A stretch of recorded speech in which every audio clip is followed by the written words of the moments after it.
Good. All right. My name is Peter, recovered alcoholic.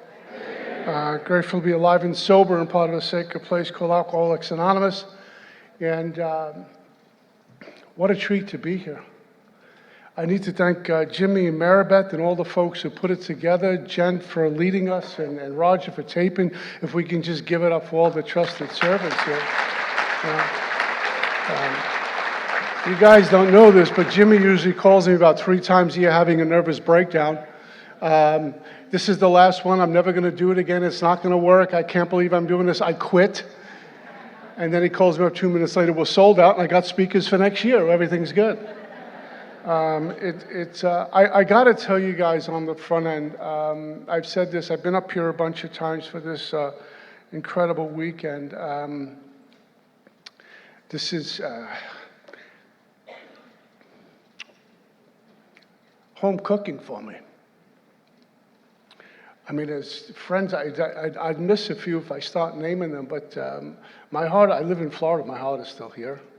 The Jersey Shore, there's so many folks. We've been on a journey forever. There's a guy, Freddie, here. I'm sober over 35 years. I know Freddie over 34. I didn't have that out there. I got that in Alcoholics Anonymous in the hallways. It's just been, how's it going, and catching up. It's just like this huge reunion. And I got to tell you, I know the speakers are feeding you, but I need to tell you, you've been feeding me just with the smiles and the handshakes. This is home cooking for me. I love being up here.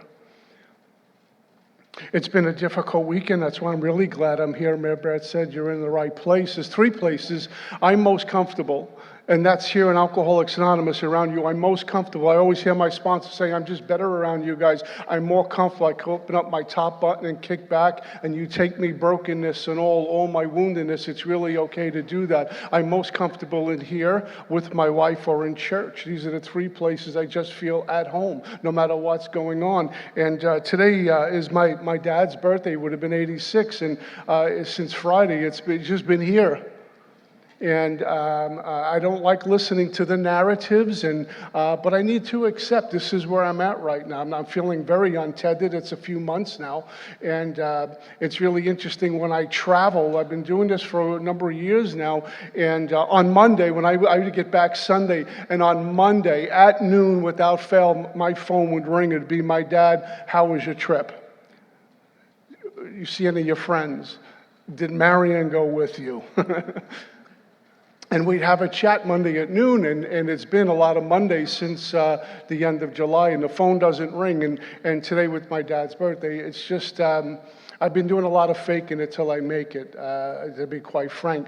But I can't thank the AAs, you guys, enough for circling the wagons. A lot of you guys here showed up for the services. I sponsor a guy in South Florida who got on a plane without telling me he made it up here for the service. And that's just Alcoholics Anonymous in action. My belief may not be in question, but sometimes my actions are held up to question. And what I've seen in Alcoholics Anonymous over and over and over again is that folks' belief in God, folks believe in what we do in Alcoholics Anonymous. It's not just lip service. They take action. They show up. It's a phone call. It's an email, and sometimes they knock on your door and say, how are you doing? My home group was Alcoholics and God in Fort Lauderdale, Florida, and a week after we buried my dad, these youngins circle the wagons. They're around, how's it going? And I was a little embarrassed because every year, 6 months, 90 days, I'm supposed to be the guy who's got it all together, and I'm just falling apart at the seams. But they were there to rally around me. I think Colorado or somewhere with Ralph. This is about the 4th time we bumped into each other. And we got to talking about parents, his relationship with his mom and mine with my dad.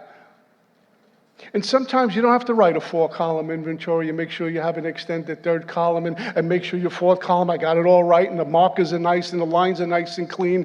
It's sometimes just about having a heart-to-heart talk with somebody, 2 drunks meeting, because we know where we're at. We may not even know each other's names. We just know where we're at. So this is soul food for me. when I get to Alcoholics Anonymous, especially up here.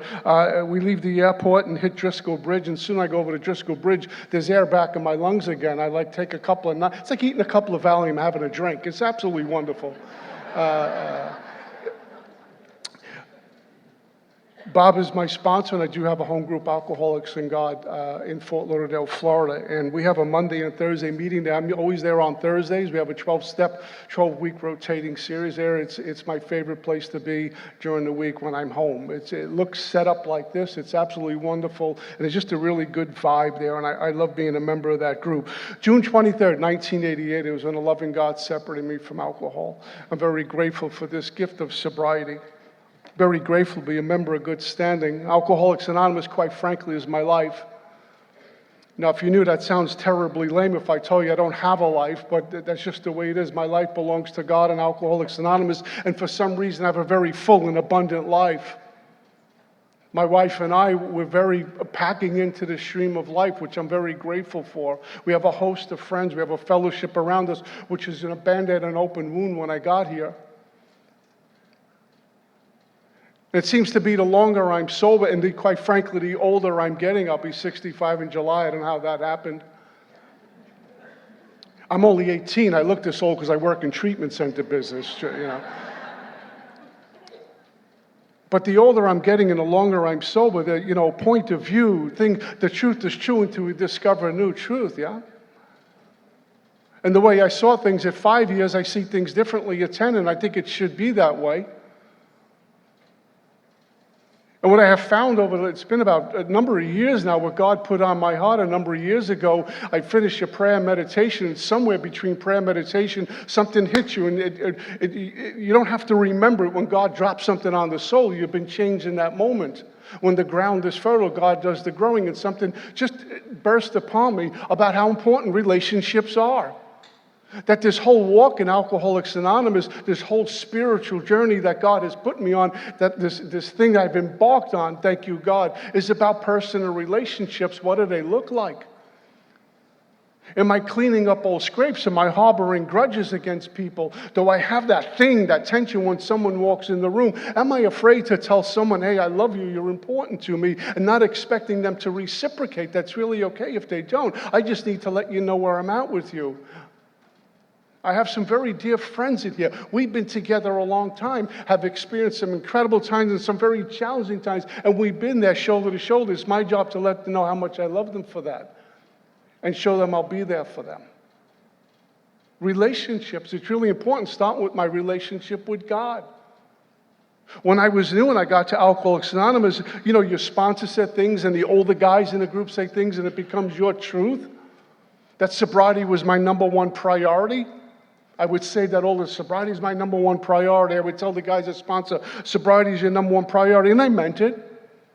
But the truth is true until I discover a new truth. Now, it's certainly a priority for me, but my number one priority is having conscious contact with God. I think our speakers said it in different ways today.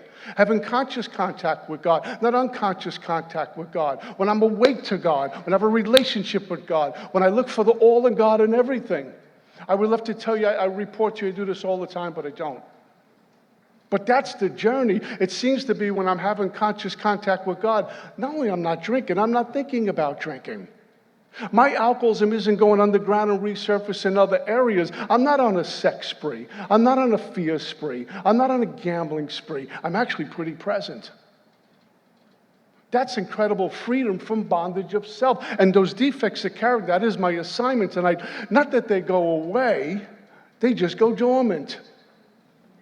See, the thing about this mind that walks around and all the narratives that are dying to get in there, that mind, that thinking, that pride, that ego, all of it's going to be there till God gives me my last breath. It's what I do with it when it shows up.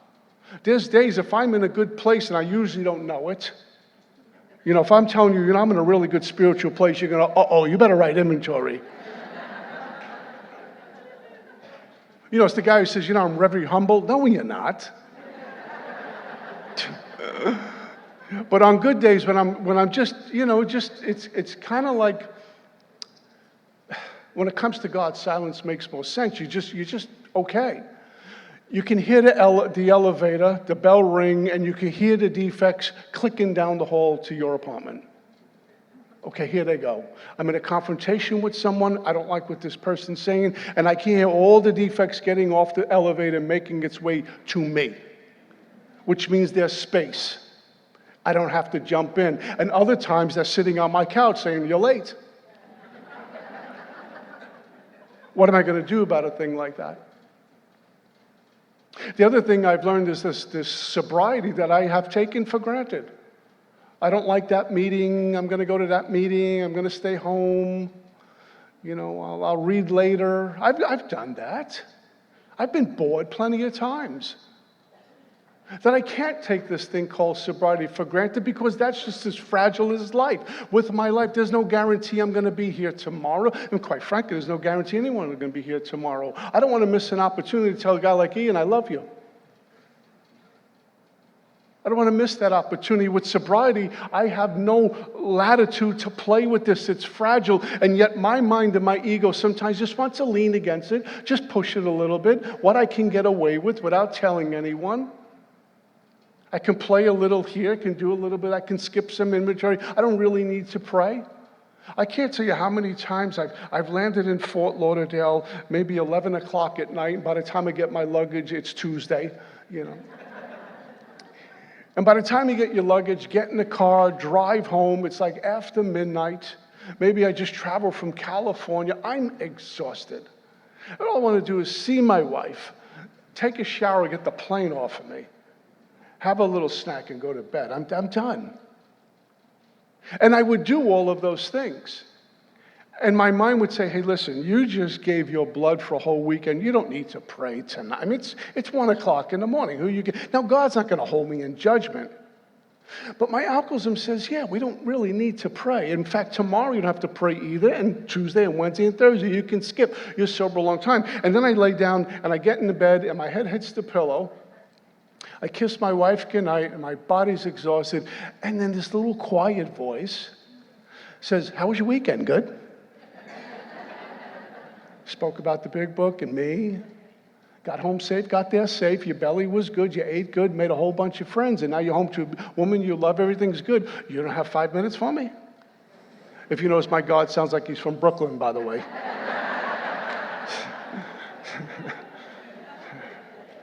I go, God, what? What do you got now? So I pray. Because sobriety is that fragile. I don't care how spiritually fit I might think I am. Sobriety is fragile. I mean, how many of us know some of us who maybe are sober a couple of years and are gone? What happened? And there's no screw that I have to look for that they missed to churn it. It just happens. I don't want to be that guy. I like to stay in the center of Alcoholics Anonymous. That's a long way from where I was from my first drink at 14 years old to where I left off at 28. Literally a bum in the street panhandling in the Lower East Side, Alphabet City. I think about it now, I can't believe I landed there. My dad did the very best he could with what he had. My mom was full-blown alcoholic. She was addicted to narcotics. This poor woman couldn't get sober. We knew nothing, quite frankly, about AA. We knew nothing about therapy. We knew about psychiatrists, and they medicated her more and more and more. And my mom got to a point where after about a half a dozen times of trying to take her life, she succeeded in doing that. And I'm stuck with this guy called Dad, who's cunning, baffling, and powerful. We did not get along. But he was always trying. Like Bob said earlier, live life forward, understand it backwards. I thought my dad was just being a pain in the neck. Leave me alone. What he was trying to do was put me on a good course because he saw me heading off the cliff, and I did. And with all the bridges I burned and all the things I did, all the things I said, all the irresponsible behavior, the inappropriate behavior, the shame and embarrassment, the stuff we bring into our families who are caught in a drive-by shooting, wondering what the heck happened here. Especially the expectations were so high on me, being a really gifted musician. I was the kid in my neighborhood who was going to make it out via music. I was the guy who was going to make it. And now we stuck with this. And on June 23rd, 1988, the guy who scooped me out of the streets was my old man. Could have left me there, so let the cops take care of you. I don't care. And I've told the story from a million podiums. He was in Atlantic City,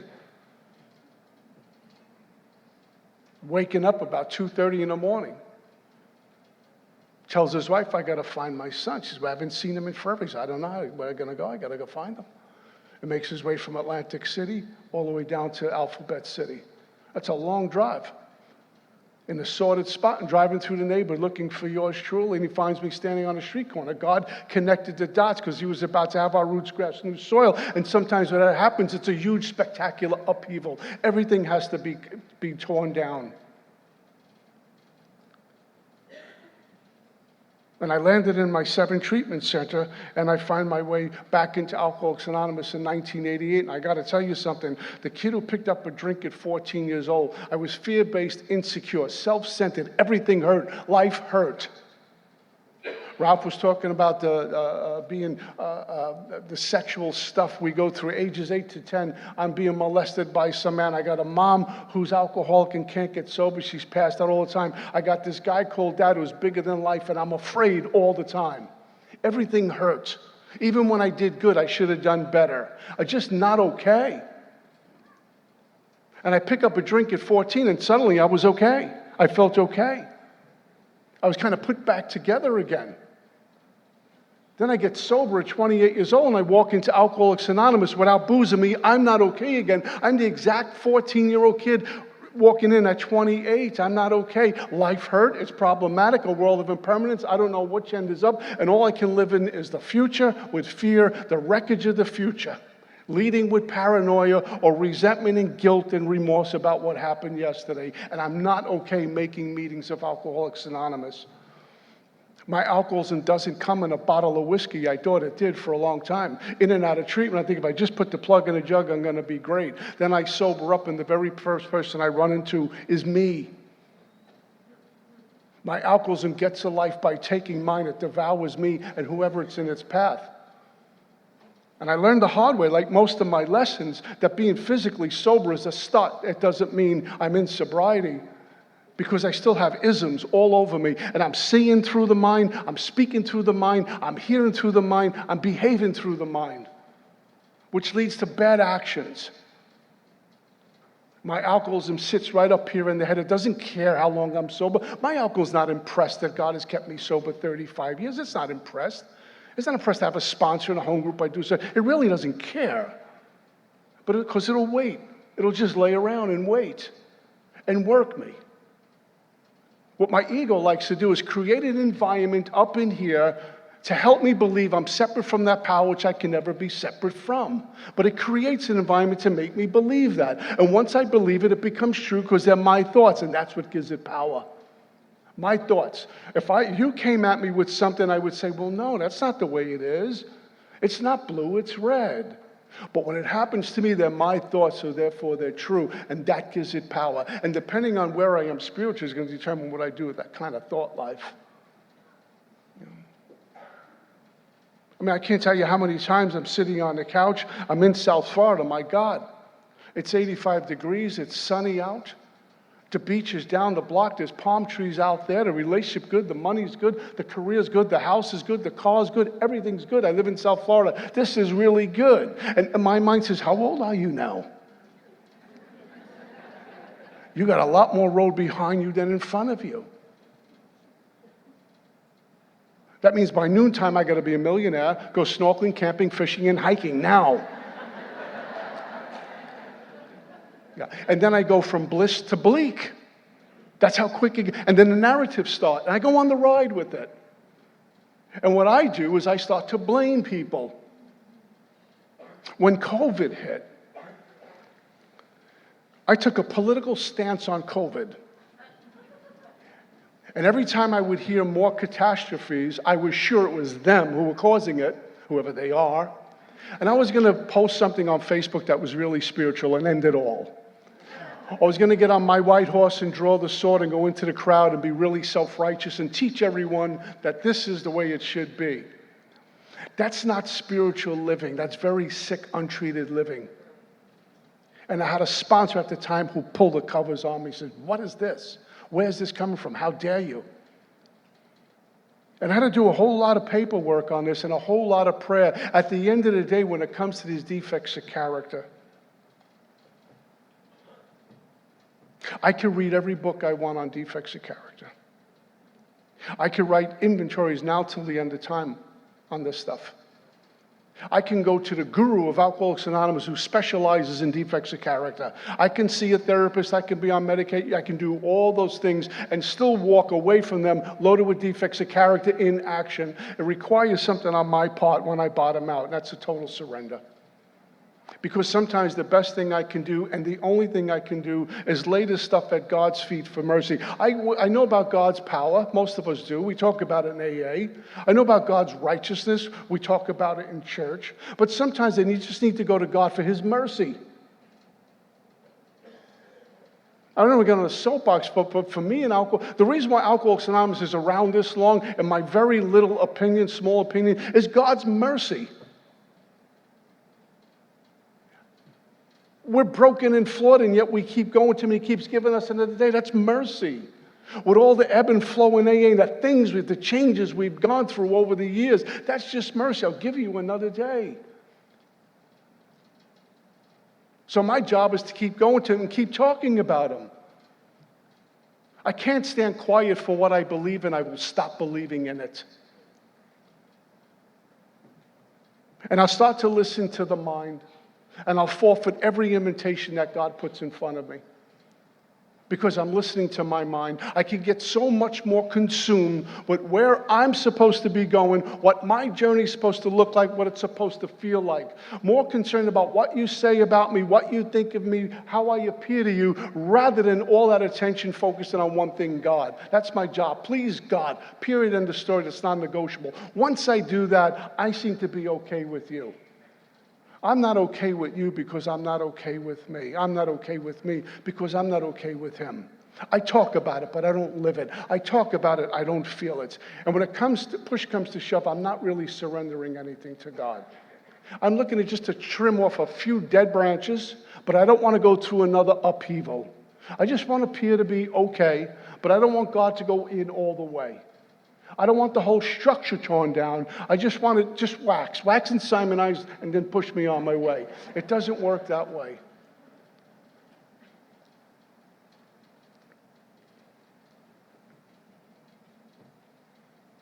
It's interesting what happened to me at 14 years old with my first drink, how I felt together again. And it seemed to be, I didn't know it at the time, but when I drank alcohol, it seemed to fix me. And then I chase it.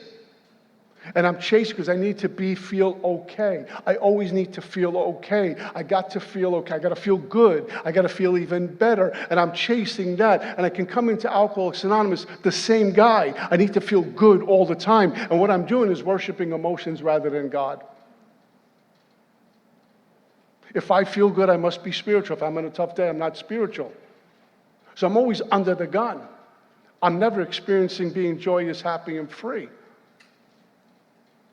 I'm very grateful for the bottom I hit in 1988. I know I would never survive it. But it beat me into a state of reasonableness our big book talks about. When I got here, I was in a hallway. I'll never forget this. And when I went to get up off the floor, I'm going in at about 130 pounds. I'm about 200 and change right now. 130 pounds. I'm urinating blood. I got hepatitis C. I'm filthy. I haven't had a shower in God knows how long or a square meal. I looked the part. I got blood-stained soiled pants. I got holes in my boots, these construction. The whole right boot was missing. I mean, I'm rolling around. My hair's filthy. My fingernails are filthy. And I need a drink.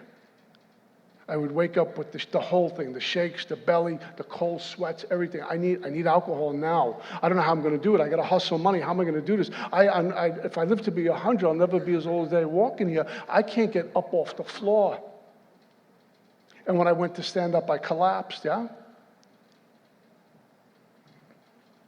And in that moment, I made a plea. If you're out there, please take me from this. I don't want to die. And I look back on that. I'm very grateful for that. The thought stream wasn't need to go to detox, then go to treatment, then go to AA, Make 90 meetings in 90 days, get a sponsor, do the steps, and be Moses by Monday afternoon. I wasn't thinking about or treatment or detox or church or anything else. It was this: take me from this, I don't want to die. It was a force feeding of humility. We show up to the third step, we show up to the seventh step, we show up to this work, we show up to God. It isn't like, okay, God, here I am, blast me. My thing was, God, you have to work. I got nothing else. I have nowhere else to go. And I don't want to be that dirty guy anymore. I don't want to feel like this anymore. I don't want to spit at what's looking back at me in the mirror. I don't want to spit at that guy anymore. I like to do what my dad always talked about, walk head up and shoulders square. I can't do that. And with 35 years later, there's plenty of times I'm on bended knee before God saying, this has to work, God. And I'm not looking for money and property and prestige. I'm just looking for mercy. Just point me in the right direction, because I don't know what I'm doing. I don't know where to go. And when it comes to defects of character, I need to be really clear that I got them. That because I'm sober a little while, I've been through the steps a few times, and I know how to write inventory, it doesn't mean I'm beyond reproach, that I transcended my alcoholism. I don't have that. No, it makes me very much in touch with how broken and flawed I am. And I'll tell you what, when that moment happens for me, it was incredible liberation to come in touch with the realization, the aha moment, how broken and flawed I am. Because what we get to do in Alcoholics Anonymous, when we tell our stories, it doesn't adequately describe exactly what happened, but we try to articulate as best we can in our storytelling with shared brokenness. I get it. I've never been to California. I never grew up in California, but when Rap talks about the stuff, I get that. Fear and insecurity, uncertainty, all of it. Busted, I understand that. It's a shared brokenness. And then we talk about how we recovered from all of that. How do I get on your team? How do I make this God touch every single area of my life? But what great freedom in finding out I'm broken and flawed. A greater need for God, and I don't have to be perfect in Alcoholics Anonymous. The sacred rooms of Alcoholics Anonymous. Sacred because they are. You're around here a while, you'll see and hear lives get reborn and resurrected for fun and for free. You don't need an insurance policy. You don't need a certain amount of money. It could be any color, race, creed. Just come in and say, I desire to stop drinking. We got coffee, sit down. Hook up, and we'll show you the way to go here. It's been done for me. My 7 treatment center, I was at Amityville, Long Island. And they sent me out to Minnesota. And I was living in a town called Hastings, Minnesota. Town population, me and a cow. I mean, that's was it. As my dad really got behind this one, I'm never going home. And I had some folks drive from somewhere in the Twin St. Paul and Minneapolis, pick me up in Hastings, take me to a group called the Three Legacies Group. This was a Friday night meeting. I don't know, maybe 300 people there. Speakers suited up. You had the greeting line. You had the tape. I never saw this. Tapers in a meeting. It was like Yankee Stadium. There was a guy, Chuck Gar, there, who, you walk into a meeting, you try to, I've been around a while, and he says, you're new, come with me. And he introduced me to all these folks. I don't remember many of their names. And I would sit in the back of the room. He would ask me to sit up, I'd sit way in the back against the wall. I was wearing my brother's clothes. I didn't have any. And they were too small, and the sneakers were too tight. And I'm way underway. I got that look, the sunken cheeks and the bags under the eyes and the clothes. I can't even button the jacket and the pants. I can't even walk in. And they're too short. And I'm totally humiliated, but it's all I had. And I would stand in the back of the room. And I would watch you guys in action, looking and sounding impeccable. How do you do that? How do you get up every day to go to work and support a family and come to here at night and go home and do it all over again without drinking? How do you do this? How are your eyes so clear? and you speak so well. And I saw men wearing watches and wedding rings. How do you do this?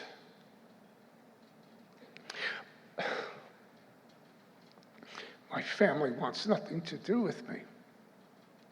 I blew it. Pardon me. You guys took me in. And not that you didn't care, like I don't care about you. You didn't care what I had done. You said, come in. And you shared your stories with me on how you looked exactly like I looked and sounded like I looked and felt like I felt. I said, God, please, whatever you do, keep me on this team. The first time in my life, I felt okay. And I'm vibrating. And these men would pick me up every Friday night. They'd take turns and take me out. And we have a meeting in the car before the meeting. We get in the car days and take me back. It was like that. And one night they took me to some fancy diner, and I don't remember, but I never saw a diner like this in my life. It looked like a restaurant. I got lint in my pocket. Says, oh my God, my ride's taking me. What do? I'm in panic mode. I have no money.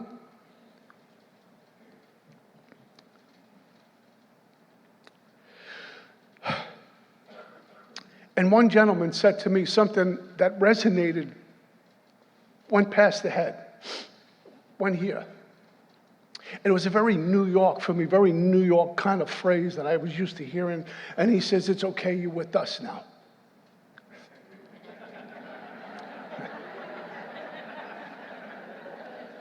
My dad's friends used to say that. I'm glad I didn't go with them.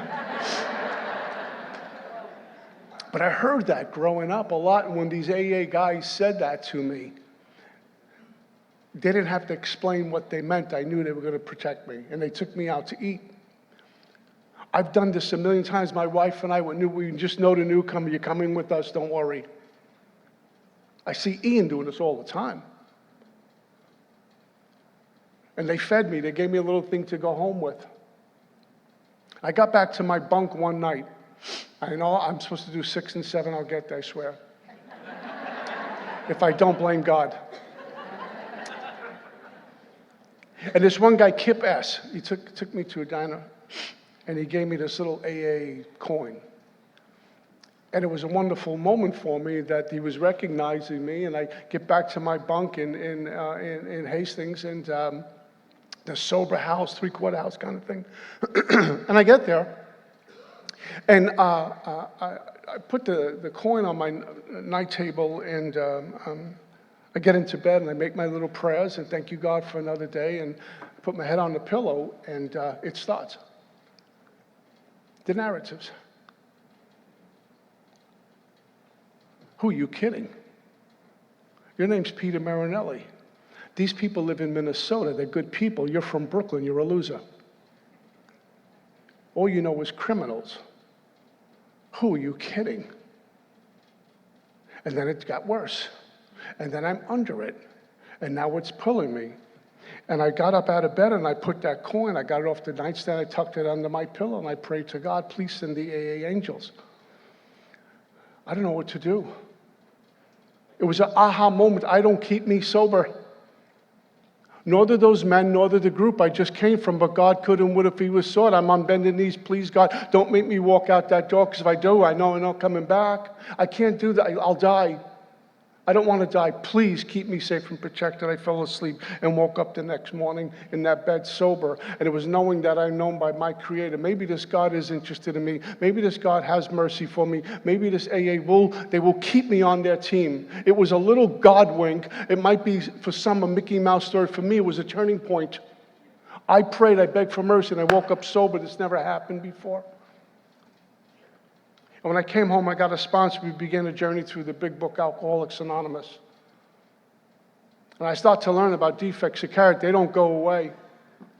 I can't work on defects of character. It's not about turning the right screw. I'll tell you, before I go any further, there was a point in my life I worshiped mechanics.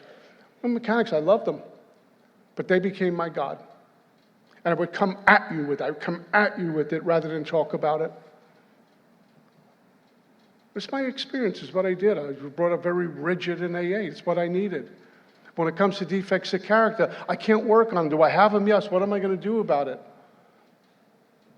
We talk about selfishness, self-centered, self-seeking, self-absorbed, all the self.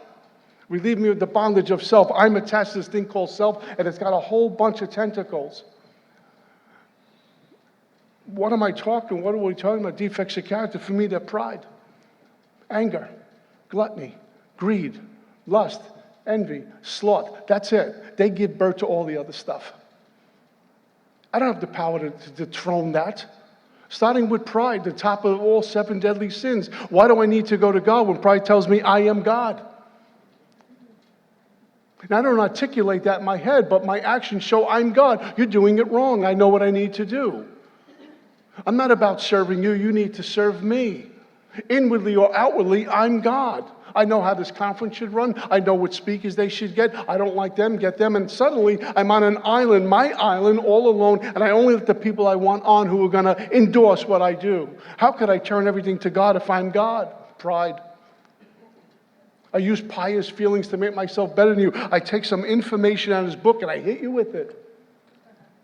I'm a big booker. You're not. I got to tell you, my experiences, I've seen more arguments with big bookers with each other than non-big bookers. I don't understand that. Anger insists I'm right. It's a roadblock to peace, to love and understanding. Anger. It insists I'm right. And it could be outward or in. I'm constantly walking around with a tension. I'm tighter than a Major League Baseball. I'm angry about everything, and I'm blaming people. So I have pride and anger going. I'm assigning God a role. I'm assigning you a role. I'm assigning everyone a role. And I'm angry. I'm bumping up against life. I don't pause when agitated and doubtful. I'm bumping up against life because it's not going my way. And I'm way beyond angry now. And I won't take it out on you because I have to be nice in AA. I will take it out on the wife. I will take it out on the dog. I will take it out on the people who I have some leverage over perhaps. But I can't do it in here. Greed. I use people to get what I want. Yeah. I start gossip about someone to get ahead of them. I'm speaking 3 nights, and I'm not home once this week, and I take another 2 commitments because I got to be out there, and I forget about my wife and kids. I need more of everything, you know. I'm greedy with my time. It's all about me all the time. I'm not charitable at all. You know, when it comes to greed, there's something that says once all my needs are met, the rest of my money goes to the poor. If I have 2 shirts in my closet, one belongs to me, the other belongs to a man with no shirt. I need to be charitable. Gluttonous, I'm an alcoholic. That sums that up.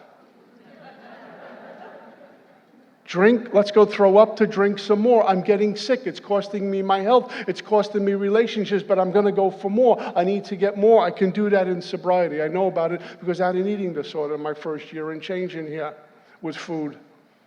Gluttonous, just more. I'm masking feelings that I don't want. Whatever I hide, I can't heal from. Whatever is not acknowledged, I can't heal from. So I get all this stuff in here, so food is the drink. I'm gluttonous. I'm gluttonous with sex. I'm gluttonous with gambling. You name it, I'm alcoholic.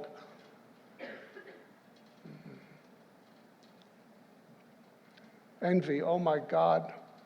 I'm counting your blessings instead of my own. I'm looking at what you have and what I don't. I'll tell you a story. Years ago, I was living in Staten Island with my dad and my brothers. And I'm a disappointed, rock star.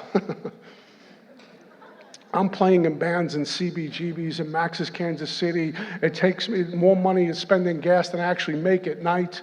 It's going nowhere, and I'm just a drug addict, alcoholic musician with black hair and earrings. I look promising, and my dad would just go like, "What is this?"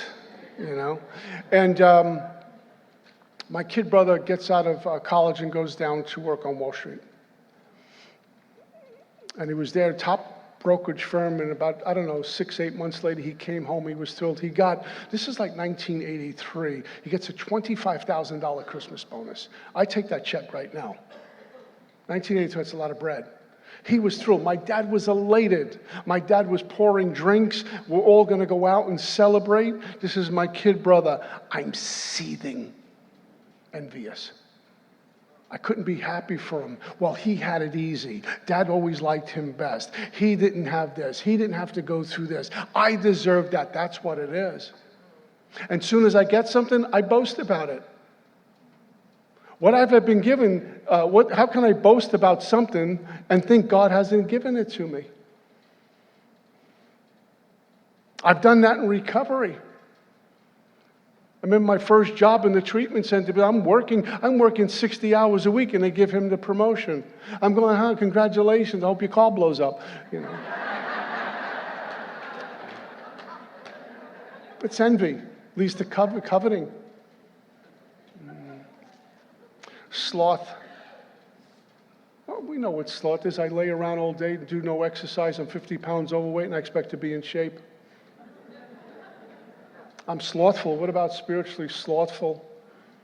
Slothful with prayer, meditation, seeking God, helping other people, my AA, everything. I'm spiritually slothful.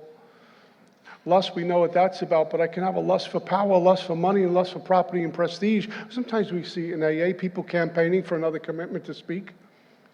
Got to be the big shot at the whole group. It's power. I need power. When I have power, I'm in control. There's a lot of space between that person and God now. I've tasted all of these things. Defects of character. They all sit up in the head. And sometimes I just need to drop on my knee to God and ask for mercy. The 7-step prayer says this: when ready. Thank you. The 7-step prayer says, when ready, we say something like this. It begs the question, when am I ready? When is ready? It says it, when ready, about to do 7-step prayer after looking at 6. When is ready? When I'm ready to have God remove all the things that are blocking me from Him. It's not on my terms, it's on His terms. When I'm ready to let go of the things I think I'm good at, might be bad, and things I think are bad might be good. It's none of my business. 7-step prayer looks a lot like, it mirrors step 3, the 3rd-step prayer. There's no amen after the 3rd-step prayer. There's one after the 7-step prayer. We coming out of this body of work with the 7-step prayer. Once again, I'm going to God in my brokenness, in my flawed character. You take me like the wretch I am and continue to mold this. I'm about to go out from here to do your bidding. 8, 9, 10, 11, and pass it on in 12. I can't show up leading with defects. I can't show up leading with fear. I can't show up leading with pride and ego and all of those things. I need to show up as an agent for God. Not perfect, but an agent for God. I need to go to God and let God do what God's going to do. It's not on my terms. It's His way and His time, but I keep seeking. And the cool thing about being on bended knee before God, He's not interested in color or religion or money, because in front of God, the ground is very, very level. There's no peaks and valleys. He takes me in my brokenness with His mercy.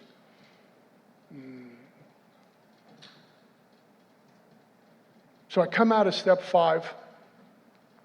I got a pretty good idea about what the hooks are that are in me. But I don't know for sure. I got an idea. You do a thorough 5th step, and the sponsor's giving you feedback, and we're pretty clear about some things. But I can't go to God and say, okay, God, here's what you're going to do now. You're going to take this stuff away, this one I got, and we'll do this later. I need to be a willing participant. And God, please, I'm here. I'm ready that you now remove from me every single defect of character. It says, can He take them all, every one? Is my God big enough? Because if I don't think my God's big enough, maybe I just see the small of me. Can He take them all, every one? I looked at that question for a long time. It kind of looks like this. Are you done? Can He take them all? Are you done? How's that working out for you? And when I hit the wall and I go on bended knees, it's once again, God, please, I'm willing to do anything. Take me like the wretch I am. That's when I'm ready. My Creator, now willing you shall have all of me, good and bad. I pray that you now remove from me every single defect of character. It's none of my business. He's going to do what he's going to do, which stands in the way of my usefulness to you and my fellows. This isn't about making me popular or rich. This is about, I'm going to work for God. He's just getting me fine-tuned to go out and represent him. This is like welcome to the NFL. Doesn't mean I'm going to be perfect. But if I'm loaded with my defects and they're taking the lead, I can't hear God speaking. You know, when you speak to a new, all our speakers talked about, stuff comes out of you, you say, where'd that come from? An insight, intuitiveness. I'm leading with that rather than defects of character. Grant me strength as I go out from here to do your bidding. I'm asking God for strength. It's a prayer because I'm going to run tired. I need endurance. It should continue for a lifetime, the 10-step tells me. I'm in it, in the middle of it. So this has been an ongoing process for me. I don't want anyone who's new thinking, well, Pete's sober a number of years now, I've been through the steps a bunch of times, he's defect-free. No, I'm very clear about that I'm defected and broken and flawed. I just embrace it. I embrace that brokenness because it's what you pay attention to. It's where we meet. You know the thing that separates us a lot? Joe's a moneymaker. This guy's an entrepreneur. This guy has a fancy house. She drives a nice car. That actually separates us. What brings us together is I'm an alcoholic, you're an alcoholic, and we have to share the same brokenness. That's what brings us together. It's called alcoholism. The only thing that God wants from me is my soul. And I give him my soul, and he's given me a life. He's given me a wife, this beautiful woman I get to do this walk with. I look into my wife's eyes, I know I'm going to be okay. I know the world's okay. It's crazy out there. And every morning after prayer, we meet and we kind of like talk about our agenda for the day, our plans and designs for the day. We do this every single morning. Sometimes Mary will say, God put something in my heart, I need to share it with it. Or sometimes I'll do it with her. We sip a cup of coffee every morning. And at night we would, how'd it go today? And I just look in her eyes. I know I'm going to be okay. He's given me a life. I've given him my life and he's given me purpose. I've given him my sinfulness and he's given me forgiveness. I've given him my drunkenness and he's given me sobriety. I've given my sobriety and day in and day out, he continues to give me the sacred rooms called Alcoholics Anonymous. Broken and flawed. Somebody said angels with dirty faces. I totally identify with that. Coming here tattered, dirty, and busted up, and God says, welcome home. And God's hands and feet are you who say, welcome home. There's no judgments. I get sponsors who call me, they're acting out. Okay, I got it. Been there. Hold my hand, we'll pull you out. I'm so afraid of what I might become, I hold on to what I've known. And then every once in a while I say, I'm done doing this. I just want to move. Wherever it is, I don't care, I want to go. This stuff is killing me. It's around my neck. I can't do it anymore. In fact, sometimes I don't even know what's going on, but I'm starting to feel the effects of it. I got to get out. So I give God my soul. And he gives me a life. And I'll wrap this up with something that is near and dear to me. This author is not talking about us. But when I read it, I realized it is us. And he writes this: may I become at all times, both now and forever, a protector for those without protection, a guide for those who have lost their way, a ship for those with oceans to cross, a bridge for those with rivers to cross, a sanctuary for those in danger, a lamp for those without light, a place of refuge for those who lack shelter, and the servant to all in need. That's what you have given me every time I walk into a meeting called Alcoholics Anonymous and say, my name is Peter, I'm an alcoholic. And my job is to watch the door, stand by the door, as Sam Shoemaker says, and look for the new guy, the white chipper. And when the young ones come in and the females have 1 or 2 days, I send them to Marion. I send them to the elders in our home group before the wolves get to them. Because it's my job to protect, so it's a safe place. And we walk shoulder to shoulder, a room full of broken toys being put back together out of God's mercy. And for this, I'm forever grateful. Thank you for having me. That's all I got.